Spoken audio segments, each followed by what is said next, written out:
Bonjour à tous, bienvenue sur ma chaîne YouTube. Aujourd'hui nous sommes vendredi et vendredi c'est le jour du Love. Dr Love est de retour. Je vais vous parler d'un sujet que j'avais déjà discuté et témoigné il y a quelques temps en arrière, il y a presque un an en arrière. Je vais vous parler aujourd'hui de la maladie et le pervers narcissique. Est-ce que vous voyez ce que je veux dire? Alors, comment la maladie quel est le lien entre la maladie et le pervers narcissique? Ou alors, comment le pervers narcissique arrive à bouleverser la vie de quelqu'un qui a une maladie? Enfin, quel est le stratagème du pervers narcissique pour nous atteindre? Pour ceux qui ne me connaissent pas, je me présente, je m'appelle Jenna, je suis thérapeute, coach, life et love. Et aujourd'hui, je viens vous partager des vidéos pour que vous puissiez trouver l'amour. Alors, revenons au pervers narcissique. Quel est son stratagème pour atteindre une femme, on va dire ça comme ça, ou un homme, parce qu'il y a aussi des pervers narcissiques qui ont une maladie ou un handicap? Alors, il faut savoir que le pervers narcissique, il a 4 déficiences. Et le pervers narcissique, c'est vraiment une maladie, c'est pas un phénomène de mode. Hein. Le pervers narcissique, c'est une personne à trouble narcissique. Donc c'est vraiment une maladie psychique. Ils ne se rendent pas compte de ça, ni elle. Mais c'est un trouble psychique qui existe réellement. Donc c'est pas qu'un effet de mode. Il y a vraiment 4 critères que vous voyez que c'est clairement un pervers narcissique. Premier critère, après je parle de la maladie et du love. Premier critère, c'est que c'est quelqu'un qui a très peu confiance en lui ou en elle. Deuxième critère, c'est quelqu'un qui va tout d'abord se présenter comme la femme idéale, comme l'homme idéal, et ensuite, quand il sait que vous êtes dans les filets, eh ben, il va changer du tout au tout. Parce qu'en fait, il est complètement perdu. Et j'ai fait une vidéo sur le pervers narcissique, vous pouvez retrouver dans mes anciennes vidéos. Il est perdu parce qu'en fait, il ne se rend pas compte de ce qu'il fait. Et au final, après, il est vraiment perturbé dans ses émotions et dans ce qu'il veut. Voilà, il a vraiment un trouble à ce niveau-là. Et une fois qu'il se rend compte que vous êtes dans ses filets, il va agir par automatisme, essayer de vous anéantir. Et ensuite, après, il regrette. Ou pas. Troisième critère, c'est que justement, il va avoir tendance à vous rabaisser. Par exemple, il va avoir tendance à vous dire ah mais c'est bon, par exemple, il va essayer de trouver des failles partout pour essayer de vous atteindre.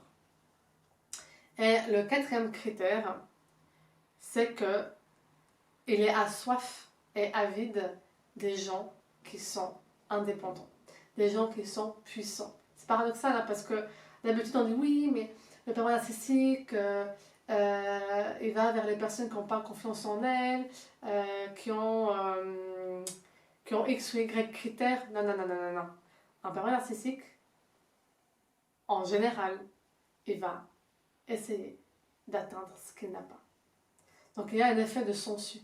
Donc plus vous allez bien, plus il va vous sucer. Enfin, comme vous savez les sangsues, voilà, il va prendre le sang. Plus vous allez bien, plus vous êtes heureuse, plus vous êtes en voilà, le pouvoir, enfin puissante, plus vous avez un parcours de vie vraiment incroyable, il va en fait tenter de... En fait, il a même la capacité de transformer votre vie. Dans le sens, vous êtes fier de vous parce que vous avez parcouru tout ça, ouais. Pardon, ça c'est la sclérose qui parle. euh, J'assume. Hein. Du coup, en fait, plus il voit que vous avez été résiliente, plus en fait il va essayer de transformer votre vécu en disant ah mais ça c'est rien, ah mais en fait ça c'est rien ça, moi je fais mieux, ou voilà. Il va vraiment essayer comme ça jusqu'à ce qu'il voit qu'en fait vous avez moins de confiance en vous, vous êtes moins indépendante et vous devenez dépendante de lui peu à peu.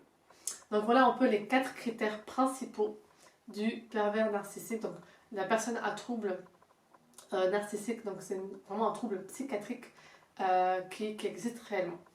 Et maintenant avec la maladie, qu'est-ce qu'il va faire?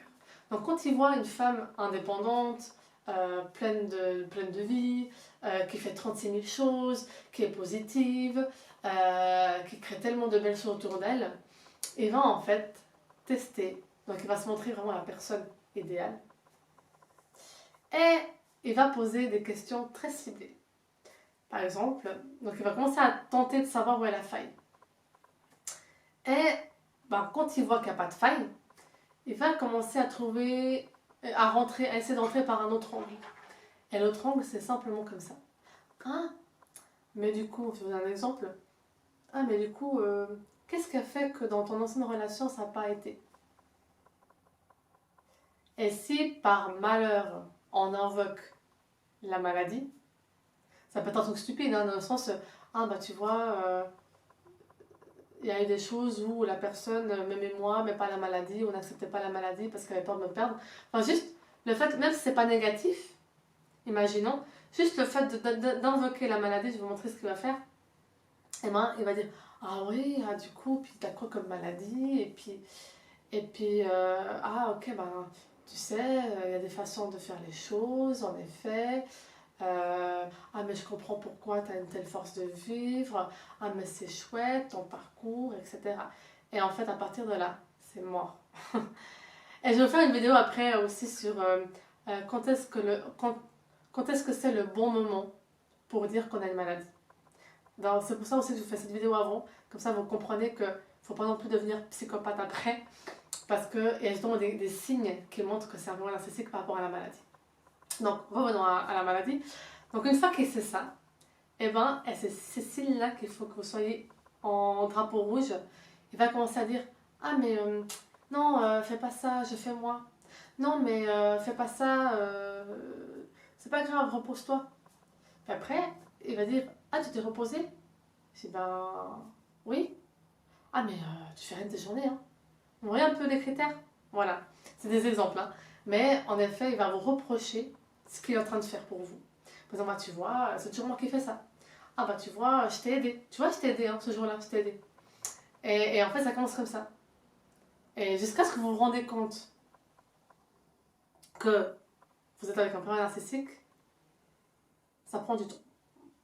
Mais une fois que vous voyez ces critères-là, et je pense que je vais aussi vous faire une prochaine vidéo sur les différents critères liés à la maladie que le parent narcissique peut employer pour vous mettre dans une cage. Et du coup, il va vraiment vous dire, ah mais tu vois, tu vas te faire opérer, ah mais je viens avec toi. Et puis en fait, il n'est pas là.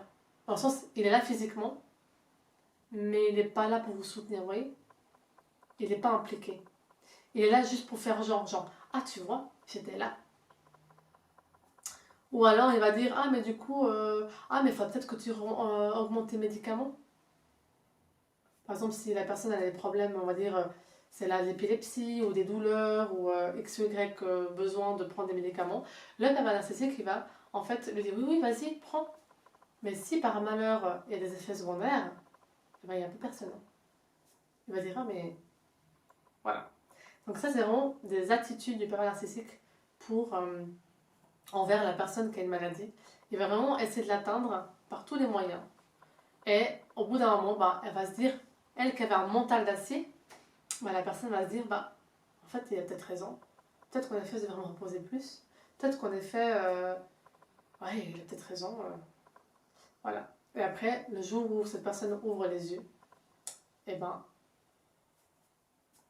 je peux vous rassurer, elle vous garantir qu'il n'y a plus aucun pervers narcissique qui rentre.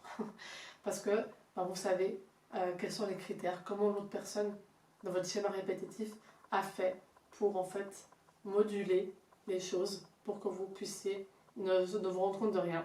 Et ça, c'est important de vous le dire. Hein. Si vous êtes dans cette situation, vous n'êtes qu'une victime. Vous n'avez pas à vous sentir coupable d'avoir croisé son chemin. Vous devez juste vous dire, ok, merci, mais je ne veux plus de ça. J'ai compris pourquoi j'ai attiré ça, mais je ne veux plus de ça. Et vous n'êtes aucunement responsable de ce que vous avez enduré avec cette personne. Et le but de tout ça, c'est vraiment pouvoir se reconstruire et enfin vivre pleinement votre vie avec tout l'amour que vous avez par vous-même, pour vous-même, et ainsi l'amour reçu par ce que vous méritez le plus au monde, c'est, pour ceux qui le souhaitent, c'est un compagnon digne de ce nom, digne de toute la personne que vous êtes et de la valeur que vous êtes. Voilà mes amis, je me réjouis de vous retrouver vendredi prochain pour du love. Et sinon, vous pouvez me retrouver dès demain pour une autre vidéo. Sur ce, abonnez-vous, commentez et partagez avec cela. Ciao, ciao.